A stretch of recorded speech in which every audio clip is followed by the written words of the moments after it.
अस्सलाम वालेकुम। तुसी वेख रहे हो पंजाबी न्यूज़ ते मैं वां तुहाडा होस्ट बाऊ सनफीदुर रहमान जाट। अज असी शाहकोट दे विच मौजूद हाँ ते तुहाडी एक ऐसी शख्सियत नाल मुलाकात करवावांगे कि जिहड़े सियासी भी ने ते समाजी भी ने ते ताजर भी ने।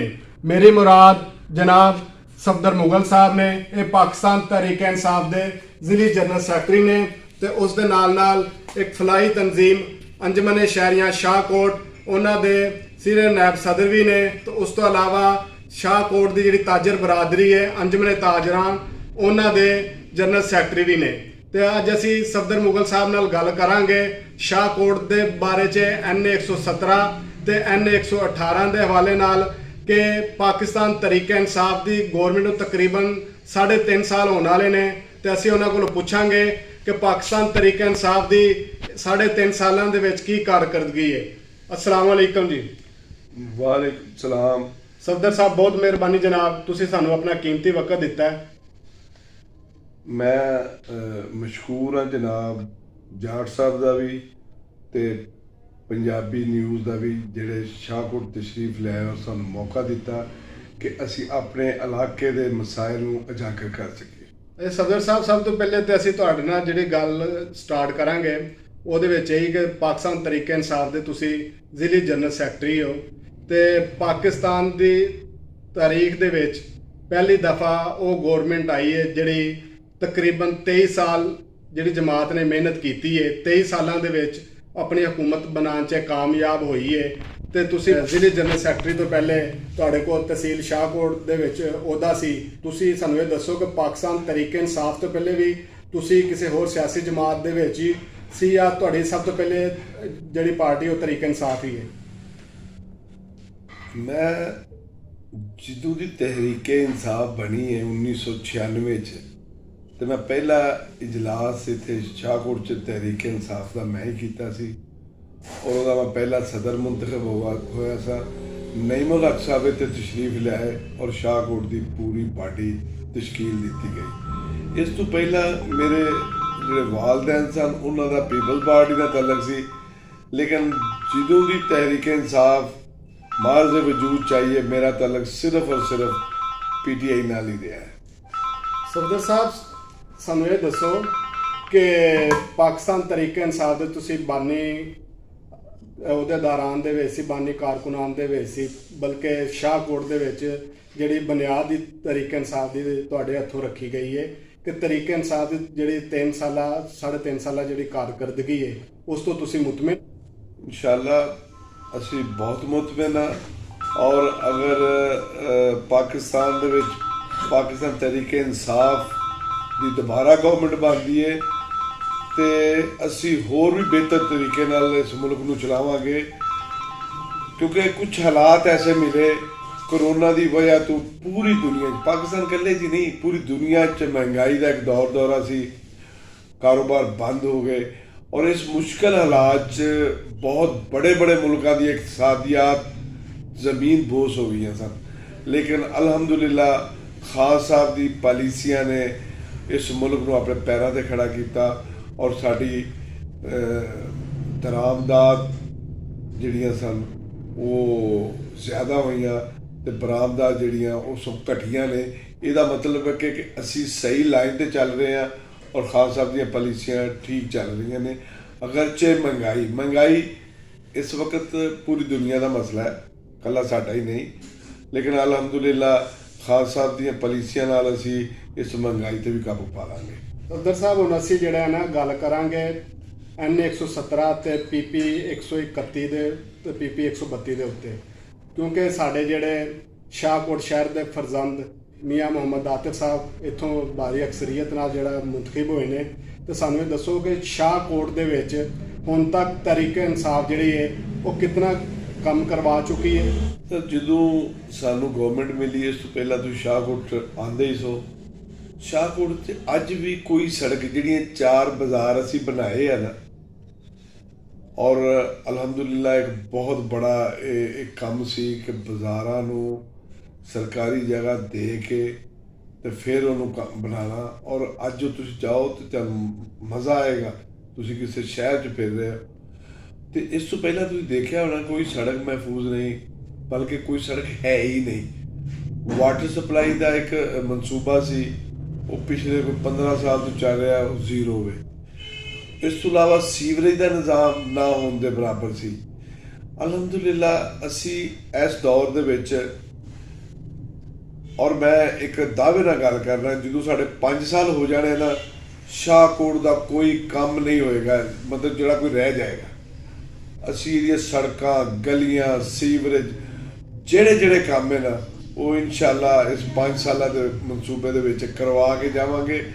ਔਰ ਆਇੰਦਾ ਜਿਹੜਾ ਵਕਤ ਆਏਗਾ, ਉਹ ਸ਼ਾਹਕੋਟ ਦਾ ਕੋਈ ਕੰਮ ਨਹੀਂ ਹੋਏਗਾ। ਸ਼ਾਹਕੋਟ ਦੇ ਔਰ ਇਹਦੇ ਗਿਰਦੋਰਵਾ ਪਿੰਡਾਂ 'ਚ ਦੇਖ ਲਓ ਜਾ ਕੇ, ਕਿ ਉਹ ਕਹਿੰਦੇ ਆ ਕਿ 15 ਸਾਲ ਪਹਿਲਾਂ ਕਿਸੇ ਦੀ ਸੜਕ ਬਣੀ ਸੀ, ਕਿਸੇ ਦੀ ਗਲੀ ਬਣੀ ਸੀ, ਅੱਜ ਉਹਨਾਂ ਪਿੰਡਾਂ 'ਚ ਵੀ ਕੰਮ ਹੋ ਰਿਹਾ। ਕਰੋੜਾਂ ਰੁਪਇਆ ਉਹਨਾਂ ਪਿੰਡਾਂ 'ਚ ਵੀ ਤਰੱਕੀਆਤੀ ਕੰਮਾਂ ਦਾ ਇਸਤੇਮਾਲ ਕੀਤਾ ਗਿਆ। ਅਗਰ ਸਾਹਿਬ ਸਾਨੂੰ ਇਹ ਦੱਸੋ, ਜਿਸ ਤਰ੍ਹਾਂ ਤੁਸੀਂ ਸੀਵਰੇਜ ਦਾ ਆਪਣਾ ਜ਼ਿਕਰ ਕੀਤਾ ਹੈ, ਜ਼ਰਾਏ ਦੇ ਮੁਤਾਬਕ ਇਹ ਕਿਹਾ ਜਾਂਦਾ ਹੈ ਕਿ ਸ਼ਾਹਕੋਟ ਦਾ ਜਿਹੜਾ ਸੀਵਰੇਜ ਉਸ ਨੂੰ ਜਾਣ ਬੁੱਝ ਕੇ ਖਰਾਬ ਕੀਤਾ ਗਿਆ ਹੈ, ਤਾਂ ਕਿ ਜਿਹੜਾ ਵਾ PTI ਦੀ ਜਿਹੜੀ ਕਾਰਕਰਦਗੀ ਹੈ ਉਹ ਖੁੱਲ੍ਹ ਕੇ ਆਵਾਮ ਦੇ ਸਾਹਮਣੇ ਨਾ ਆ ਸਕੇ। ਇਹਦੇ ਬਾਰੇ ਤੁਸੀਂ ਕੀ ਕਹੋਗੇ? ਇਹ ਤੁਹਾਡੀ ਗੱਲ ਕਿਸੇ ਹੱਦ ਤੱਕ ਠੀਕ ਹੈ, ਕਿਉਂਕਿ ਇੱਕ ਦਿਨ ਨਾ ਇੱਕ ਮੇਨ ਹੋਲ 'ਚੋਂ ਕਮੋਡ ਨਿਕਲਿਆ, ਔਰ ਮੈਂ ਉੱਥੇ ਮੌਜੂਦ ਸਾਂ, ਬਲਕਿ ਉੱਥੇ CEO ਸਾਹਿਬਾਂ ਸਾਡੀ ਜਿਹੜੀ ਮੌਜੂਦਾ ਨੇ ਉਹ ਵੀ ਆ ਗਈਆਂ। ਬੋਰੀ ਵੱਟਿਆਂ ਨਾਲ ਭਰ ਕੇ ਨਾ, ਇੱਟਾਂ ਨਾਲ ਭਰ ਕੇ, ਤੇ ਉਦੋਂ ਸੀਗ ਦੇ ਵਿੱਚ ਮੇਨ ਹੋਲ ਦੇ ਸੁੱਤੀ ਗਈ। ਮਤਲਬ ਮੇਨ ਹੋਲ ਬੰਦ ਹੋ ਜਾਣਾ, ਕੋਈ ਹੋਰ ਵਜ੍ਹਾ ਹੋਵੇ, ਕੋਈ ਪਾਣੀ ਦੇ ਵਿੱਚ ਕੋਈ ਚੀਜ਼ ਆ ਗਈ, ਇਹ ਤੇ ਜਾਣ ਬੁੱਝ ਕੇ ਮਤਲਬ ਇਹਦੇ ਵਿੱਚ ਕੀਤਾ ਜਾਂਦਾ। ਔਰ ਮੁਖਾਲਫੀਨ ਜਿਹੜੇ ਨੇ, ਸਿਆਸੀ ਮੁਖਾਲਫੀਨ, ਮੈਂ ਨਹੀਂ ਸਮਝਦਾ ਕਿ ਉਹਨਾਂ ਤੋਂ ਇਲਾਵਾ ਕੋਈ ਹੋਰ ਬੰਦਾ ਹੋਵੇ। ਔਰ ਇਹ ਸਿਆਸੀ ਮੁਖਾਲਫੀਨ ਚਾਹੁੰਦੇ ਨੇ ਕਿ PTI ਦੀ ਕਾਰਕਰਦਗੀ ਨਜ਼ਰ ਨਾ ਆਵੇ, ਔਰ ਆਵਾਮ 'ਚ ਇਹਨਾਂ ਨੂੰ ਡਿਗਰੇਡ ਕੀਤਾ ਜਾਵੇ, ਔਰ ਮਨਫੀ ਪ੍ਰਾਪੋਗੰਡਾ ਕੀਤਾ ਜਾਂਦਾ ਸਾਡੇ ਖਿਲਾਫ। ਔਰ ਅਲਹਮਦੁਲਿਲਾ ਸਾਨੂੰ ਇਸ ਮਨਫੀ ਪ੍ਰਾਪੋਗੰਡੇ ਦਾ ਕੋਈ ਰੌਲਾ ਨਹੀਂ, ਅਸੀਂ ਆਪਣੀ ਕਾਰਕਰਦਗੀ ਦੇ ਸਾਹਮਣੇ ਆਵਾਂਗੇ। ਸਦਰ ਸਾਹਿਬ, ਜਿਸ ਤਰ੍ਹਾਂ ਸੀਵਰੇਜ ਦਾ ਨਿਜ਼ਾਮ ਜਿਹੜਾ ਸੀ ਉਹ ਤਕਰੀਬਨ ਅਜੇ ਤੱਕ ਕੋਈ ਬਾਹਰ ਜਗ੍ਹਾ 'ਚ ਉਹਦੇ ਮਸਾਇਲ ਹੈ ਨੇ, ਅਜੇ ਤੱਕ ਕੰਪਲੀਟ ਠੀਕ ਨਹੀਂ ਹੋਇਆ। ਮੁਸਲਿਮ ਲੀਗ ਨੂਨ ਦੀ ਗੌਰਮੈਂਟ ਦੇ ਵਿੱਚ ਜਿਹੜਾ ਨਨਕਾਣੇ ਦਾ ਤੇ ਸ਼ਾਹਕੋਟ ਦਾ ਜਿਹੜਾ ਇੱਕ ਸੀਵਰੇਜ ਦਾ ਨਿਜ਼ਾਮ ਸਹੀ ਕਰਨ ਵਾਸਤੇ ਇੱਕ ਮਨਸੂਬਾ ਆਇਆ ਸੀ, ਤੇ ਬਾਅਦ ਦੇ ਵਿੱਚ ਉਹਦੇ ਜਿਹੜੇ ਫੰਡ ਇੱਥੇ ਨਹੀਂ ਸੀ ਲੱਗ ਸਕੇ, ਜਿਹਦੀ ਵਜ੍ਹਾ ਤੋਂ ਜਿਹੜਾ ਵਾ ਉਹ ਅੱਜ ਤੱਕ ਜਿਹੜਾ ਸ਼ਾਹਕੋਟ ਦਾ ਸੀਵਰੇਜ ਦਾ ਜਿਹੜਾ ਨਿਜ਼ਾਮ ਹੈ ਉਹ ਠੀਕ ਨਹੀਂ ਹੋਇਆ। ਇਹਦੇ ਬਾਰੇ 'ਚ ਸਾਨੂੰ ਕੀ ਦੱਸੋਗੇ? ਸਰ, ਸੀਵਰੇਜ ਜਦੋਂ ਸਾਡੇ ਕੋਲ ਗਵਰਨਮੈਂਟ ਆਈ ਨਾ, ਆਲਮੋਸਟ ਸੀਵਰੇਜ ਤੁਸੀਂ ਸਭ ਦੇਖੋ ਕਿ ਨਨਕਾਣੇ ਰੋਡ ਤੇ ਮੇਨ ਹੋਲ ਦੇ ਢੱਕਣ ਕੱਲੇ ਪਏ ਨੇ। ਜਦੋਂ ਥੱਲੇ ਉਹ ਢੱਕਣ ਚੁੱਕਿਆ ਤੇ ਥੱਲੇ ਮੇਨ ਹੋਲ ਹੀ ਕੋ ਨਹੀਂ, ਪਾਈਪ ਹੀ ਕੋ ਨਹੀਂ। ਮਤਲਬ ਸਿਰਫ ਸੜਕ ਦੇ ਉੱਤੇ ਮੇਨ ਹੋਲ ਰੱਖ ਕੇ ਨਾ ਤੇ ਸਾਬਤ ਕੀਤਾ ਗਿਆ ਕਿ ਥੱਲੇ ਮੇਨ ਹੋਲ ਦਾ ਢੱਕਣ ਰੱਖ ਕੇ ਥੱਲੇ ਮੇਨ ਹੋਲ ਹੈ। ਔਰ ਮਤਲਬ ਇਹ ਸਾਰਿਆਂ ਨੂੰ ਪਤਾ ਹੈ ਕਿ ਉਹ ਬਾਅਦ ਦੇਖਿਆ ਤੇ ਥੱਲੇ ਮੇਨ ਹੋਲ ਹੀ ਕੋਈ ਨਾ ਥੱਲੇ ਪਾਈਪ ਸੀ। ਮਤਲਬ ਇਸ ਤਰੀਕੇ ਨਾਲ ਸਾਨੂੰ ਲੁੱਟਿਆ ਕੀ ਗਿਆ, ਸਾਡੇ ਮੁਲਕ ਨੂੰ ਨੋਚਿਆ ਗਿਆ। ਮਤਲਬ ਤੁਸੀਂ ਦੇਖੋ ਕਿ ਅਰਬਾਂ ਰੁਪਇਆ ਇਸ ਹਲਕੇ 'ਚ ਆਇਆ, ਔਰ ਅੱਜ ਸਾਨੂੰ ਇੱਕ ਗਲੀ, ਇੱਕ ਸੜਕ, ਸੀਵਰੇਜ, ਵਾਟਰ ਸਪਲਾਈ ਸਭ ਖਤਮ।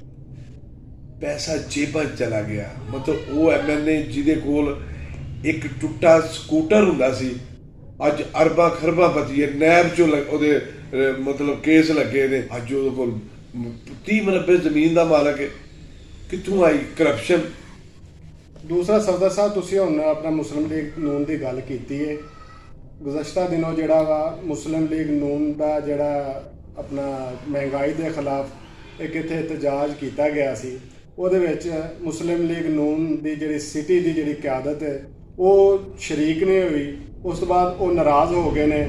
ਹੁਣ ਕੁਝ ਪਤਾ ਲੱਗਿਆ ਕਿ ਜੀ ਉਹਨਾਂ ਨੇ MLA ਚੌਧਰੀ ਬਲਜੀਤ ਸਾਹਿਬ ਨੂੰ ਸਾਥ ਛੱਡ ਦਿੱਤਾ ਹੈ। ਤੇ ਕੀ ਤੁਸੀਂ ਆਪਣਾ ਤਹਿਰੀਕ ਇਨਸਾਫ ਵਾਲਿਆਂ ਨੇ ਉਹਨਾਂ ਦੇ ਨਾਲ ਮੁਸਲਿਮ ਲੀਗ ਨੂਨ ਦੇ ਜਿਹੜੇ ਅਹੁਦੇਦਾਰਾਂ ਨੇ ਸਿਟੀ ਦੇ, ਉਹਨਾਂ ਨੂੰ ਕੋਈ ਰਾਬਤਾ ਕੀਤਾ ਜਾਂ ਉਹਨਾਂ ਨੂੰ ਪਾਰਟੀ 'ਚ ਸ਼ਮੂਲੀਅਤ ਦੀ ਕੋਈ ਦਾਅਵਤ ਦਿੱਤੀ?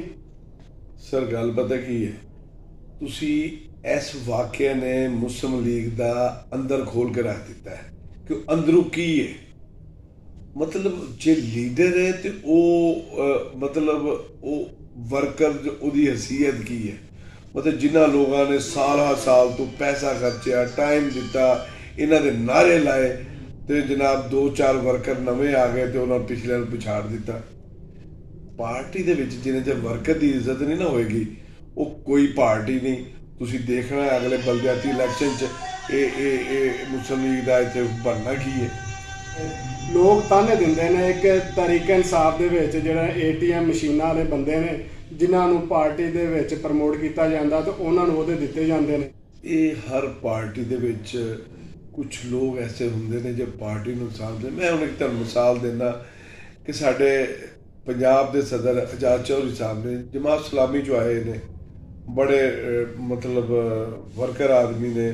ਉਹਨਾਂ ਬਹੁਤ ਸ਼ਾਰਟ ਟਾਈਮ 'ਚ ਪੂਰੇ ਸੈਂਟਰਲ ਪੰਜਾਬ ਦੀਆਂ ਤਨਜ਼ੀਮਾਂ ਬਣਾ ਕੇ ਰੱਖ ਦਿੱਤੀਆਂ। ਲੇਕਿਨ ਯਾਰ ਮਤਲਬ ਜੇ ਏਡੇ ਹੀ ਉਹ ਵਰਕਰ ਸੀ ਤੇ ਜਮਾਤ ਇਸਲਾਮੀ ਨੂੰ ਕਿਉਂ ਇਸ ਲੈਵਲ ਤੇ ਨਹੀਂ ਲਿਆ ਸਕੇ? ਮਤਲਬ ਉਹਨਾਂ ਦੀ ਮਿਰਾਜ ਸੀ ਸੈਨੇਟਰ ਬਣ ਜਾਣਾ। ਹੁਣ ਉਹਨਾਂ ਵੀ ਕਦੀ ਇਜਲਾਸ ਨਹੀਂ ਬੁਲਾਇਆ ਔਰ ਅੱਜ ਤੱਕ ਮੈਂ ਸਮਝਦਾ ਕਿ ਸਾਡੇ ਵਜ਼ੀਰ ਆਲਾ ਤੋਂ ਲੈ ਕੇ ਵਜ਼ੀਰ ਆਜ਼ਮ ਤੱਕ ਕਦੀ ਪਾਰਟੀ ਨੇ ਦੀ ਵਰਕਰ ਨੂੰ ਅੱਜ ਤੱਕ ਬੁਲਾ ਕੇ ਪੁੱਛਿਆ ਹੀ ਨਹੀਂ। ਡਿਵੀਜ਼ਨਲ ਲੈਵਲ ਤੇ ਡਿਸਟ੍ਰਿਕਟ ਲੈਵਲ ਤੇ ਜਾਂ ਸੂਬੇ ਦੇ ਲੈਵਲ ਤੇ ਆ ਕੇ ਪੁੱਛਿਆ ਹੋਵੇ ਯਾਰ ਵਰਕਰਾਂ ਦਾ ਕੀ ਗੁਜ਼ਰਨ ਲਈਏ। ਅਸੀਂ ਅੱਜ ਬਰਸਰੇ ਇਕਤਦਾਰ ਜ਼ਰੂਰ ਆ ਲੇਕਿਨ ਬਿਊਰੋਕ੍ਰੇਸੀ ਅੱਜ ਵੀ ਸਾਨੂੰ ਨਹੀਂ ਮੰਨਦੀ। ਜਿਹੜੇ ਕਾਰਕੁਨ ਨੇ ਤਰੀਕੇ ਇਨਸਾਫ ਦੇ ਉਹਨਾਂ ਦੇ ਦਰਮਿਆਨ ਹਜੇ ਤੱਕ ਉਹ ਖਲੀਜ ਦੂਰ ਨਹੀਂ ਹੋਈ ਕਿ ਜਿਹੜੇ ਆਪਣਾ ਇਲੈਕਸ਼ਨ ਤੋਂ ਪਹਿਲੇ ਸੀ ਕਿ ਅੱਜ ਵੀ ਜਿਹੜੇ ਨੇ ਤਰੀਕੇ ਇਨਸਾਫ ਦੇ ਵਰਕਰ ਜਿਹੜੇ ਨੇ ਉਹ ਬੇਯਾਰੋ ਮਦਦਗਾਰ ਨੇ। ਅੱਜ ਵੀ ਉਹਨਾਂ ਦੇ ਥਾਣਾ ਕਚਹਿਰੀ ਦੇ ਜਿਹੜੇ ਕੰਮ ਨਹੀਂ ਹੋ ਪਾ ਰਹੇ। ਸਰ ਖਾਨ ਸਾਹਿਬ ਨੇ ਨਾ ਇਹ ਮਤਲਬ ਬਿਊਰੋਕ੍ਰੇਸੀ ਨੂੰ ਵੀ ਇੱਕ ਹੱਦ ਤੱਕ ਇੱਕ ਲਿਮਿਟਡ ਕਰ ਦਿੱਤਾ, ਆਪਣੇ MNA MPs ਨੂੰ ਵੀ ਲਿਮਿਟਡ ਕਰਤਾ ਕਿ ਆਪਣੀ ਹਦੂਦ 'ਚ ਰਹਿ ਕੇ ਕੰਮ ਕਰਨ। ਲੇਕਿਨ ਉਹਦਾ ਨੁਕਸਾਨ ਪਤਾ ਕੀ ਹੋਇਆ ਕਿ ਬਿਊਰੋਕ੍ਰੇਸੀ ਦੇ ਹੱਥ ਲੰਮੇ ਹੋ ਗਏ। ਸਾਡੇ MNA MPs ਜਿਹੜੇ ਸਨ ਉਹ ਹੱਦ 'ਚ ਰਹਿ ਗਏ, ਉਹ ਲਾਮਹਦੂਦ ਹੋ ਗਏ। ਮਤਲਬ ਜਿਹੜਾ ਕੰਮ ਅੱਗੇ 10,000 ਰੁਪਏ 'ਚ ਹੁੰਦਾ ਸੀ ਨਾ ਉਹ 10,000 'ਚ ਹੋਣ ਲੱਗ ਪਿਆ। ਰਿਸ਼ਵਤ ਦਾ ਦੌਰ ਹੈ। ਮੈਨੂੰ ਕਹਿੰਦੇ ਇਹ ਗੱਲ ਸ਼ਰਮ ਆਉਂਦੀ ਹੈ ਕਿ ਸਾਡੀ ਗਵਰਨਮੈਂਟ ਹੈ, ਅਸੀਂ ਇਹਦੀ ਰੋਕਥਾਮ ਕਰਨੀ, ਲੇਕਿਨ ਸਾਡੇ ਕੋਲ ਕੋਈ ਇਖਤਿਆਰ ਨਹੀਂ ਕਿ ਅਸੀਂ ਕਿਸੇ ਨੂੰ ਰੋਕ ਸਕੀਏ ਕਿ ਪੈਸੇ ਕਿਉਂ ਲੈ ਰਿਹਾ। ਮਤਲਬ ਥਾਣਾ ਵੀ ਉਹ ਹੀ ਹੈ, ਕਚਹਿਰੀਆਂ ਵੀ ਉਹ ਹੀ ਹੈ, ਸਾਡੀ ਅਦਾਲਤਾਂ ਵੀ ਉਹ ਹੀ ਹੈ। ਲੇਕਿਨ ਮੈਂ ਸਮਝਾਂਗਾ ਕਿ ਇਸ ਹਵਾਲੇ ਨਾਲ ਗੁੱਡ ਗਵਰਨੈਂਸ ਨਹੀਂ ਹੋਈ, ਬਲਕਿ ਇਹ ਹਾਲਾਤ ਜ਼ਿਆਦਾ ਖਰਾਬ ਹੋਏ ਨੇ। ਬਾਉ ਸਨਫੀ ਦੁਆਰਾ ਰਹਿਮਾਨ ਜਾਟ ਨੂੰ ਅਗਲੀ ਨਵੀਂ ਆਉਣ ਵਾਲੀ ਵੀਡੀਓ ਤੱਕ ਇਜਾਜ਼ਤ ਦਿਓ। ਅਗਰ ਤੁਹਾਨੂੰ ਸਾਡੀ ਵੀਡੀਓ ਪਸੰਦ ਆਵੇ ਤੇ ਸਾਡੇ ਚੈਨਲ ਪੰਜਾਬੀ ਨਿਊਜ਼ ਨੂੰ ਲਾਈਕ ਕਰੋ ਤੇ ਸਬਸਕ੍ਰਾਈਬ ਕਰੋ। ਬੈਲ ਆਈਕਨ ਦੇ ਉੱਤੇ ਪ੍ਰੈਸ ਕਰਨਾ ਨਾ ਭੁੱਲਿਓ ਤਾਂ ਕਿ ਸਾਡੀ ਕੋਈ ਵੀ ਨਵੀਂ ਆਉਣ ਵਾਲੀ ਵੀਡੀਓ ਤੁਹਾਡੇ ਤੱਕ ਸਭ ਤੋਂ ਪਹਿਲੇ ਪਹੁੰਚੇ।